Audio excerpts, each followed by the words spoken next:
because this is an area that always comes up. I was in a meeting with civil society organizations yesterday, and they said, oh, the neoliberal policies that now prevent governments from helping poor people. And I told them, well, perhaps in the past, you know, but now the bank has really, World Bank has moved increasingly. There's no ideological bent in terms of subsidies. I think the problem in the past was that people who were supposed to get these subsidies were really not getting them. So one of the things we did during this food crisis was to help governments target the subsidies better and to develop better social safety nets to cushion the impact.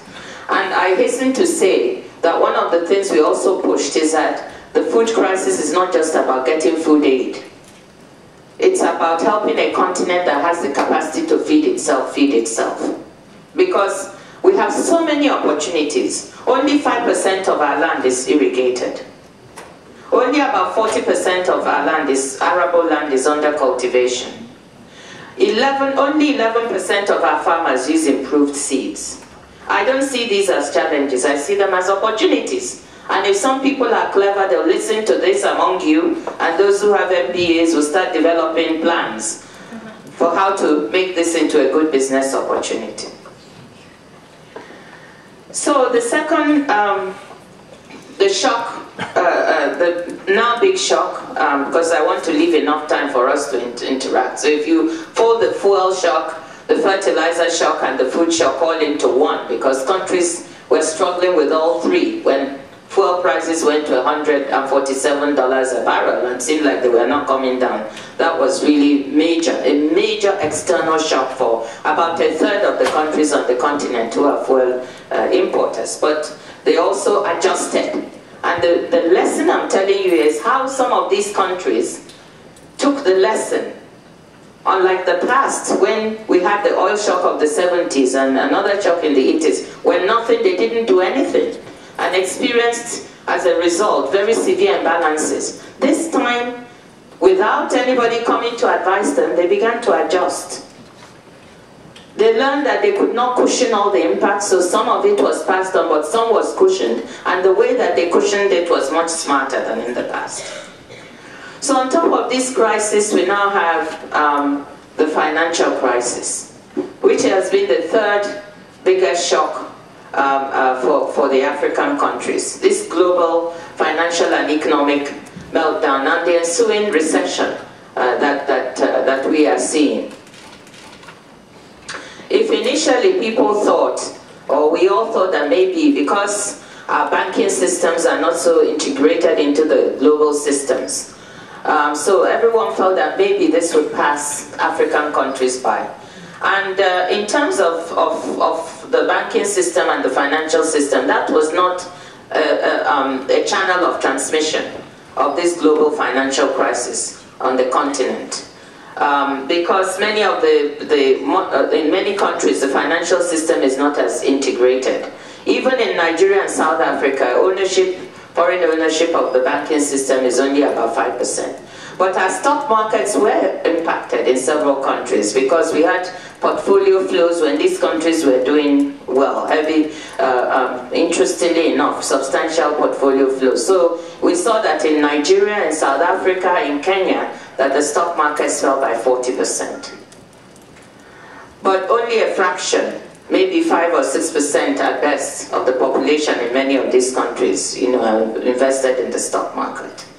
I think the biggest impact that we began to see, so in the first wave we didn't see this linkage as much, but now in the second wave we're seeing the impact on the real sectors of the economy. And the interesting thing is that the impact on the real sectors might loop back and then affect the financial sectors. So unlike here, where it's channeled from the financial sector into the real sector, we think it's going the other way around in the African countries, and that's a cause for concern. Now, what are the channels? I think the biggest impact is from capital flows.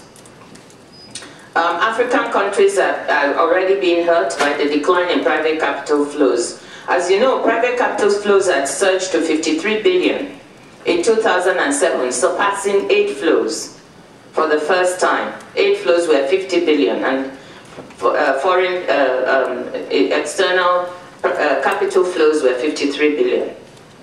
And you know, the interesting thing was again that these private capital flows were not concentrated in one or two countries. And this is partly also due to the influence of China in these flows, that they were much more spread around the continent as well. And so of these, the portfolio flows affected the stock markets, but in many countries, foreign direct investment was affected.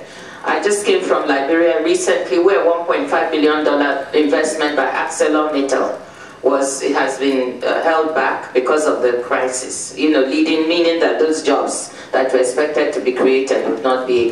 A $500 million investment in Zambia and copper was held back in Guinea and country after country. Also, some of our countries that had been on the verge of entering the capital markets to float their sovereign bonds could not, such as Kenya and Ghana, who were going in for sovereign bond offerings in the capital markets. These were delayed. So, somewhat of an impact there. The other area of impact is remittances. 77% of Africa's remittances come from Western Europe and the US. And we're seeing a substantial impact on those. And for some countries, and again, within the continent, there are also countries that receive a lot of remittances from other countries, such as the Southern African countries from South Africa. Lesotho has almost 30% of GDP in remittances. So when remittances slow down, you know, this impacts directly. And the reason that I am very interested in remittances is because if you look at many countries, these remittances go to the rural areas or to people in the urban poor, and many people use this for health expenditures, consumption, payment of school fees, building of a house, starting of a small business. So when remittances slow, it's hitting really a large number of the population. And I know that many of you here, even though you're students, you may also be part of this remittance flow. How many of you are sending money home in one form or the other? How many? Okay, the remittance flow is this way. It's the other way, since you're... It's probably the other way. But I just wanted to say that this is an important variable that is having quite an impact. Of course, the other impact is on foreign aid. And here, the Gleneagles pledges that had been made by the donor countries, which not all of them are honoring because they are $20 billion behind in terms of their commitment to Africa. They are $20 billion short. This is something to watch. This may still be coming, and of course one of the things for the G20 meeting next week is very much to put on the agenda the fact that this is an important component. And if the aid exhibits pro-cyclicality instead of counter-cyclicality, which is what we need now, we need this to go to the countries that they were targeted at, because this is the time they need to use it for some kind of, at least to keep their economies going, and if you will, some kind of fiscal stimulus of their own, since they don't have resources to do the fiscal stimulus. So it's critically important that these aid flows be maintained. And we'll come back to this issue about aid versus other types of flows on the continent. Let me just say now that I don't believe aid will solve the problem. So by saying they should maintain the aid flows, we're not saying this is the only answer. However, you need that as a complement to other flows, private sector flows, whether it's during this time of crisis or after crisis. But right now, I think it's very important to point out. And for those countries that have met their Gleneagles commitments, the president of the World Bank, Robert Zoellick, has suggested that they consider increasing their commitments by 0.7% of their stimulus packages, so that the developing countries can use this as fiscal stimulus in their own economies. The other channel of impact on the African countries, and maybe a very, very key one, is a rapid decline in commodity prices. Now, you know, you cannot generalize too much on the continent, because remember, some continents are net importers. So when things like oil prices decline, they have a positive external shock.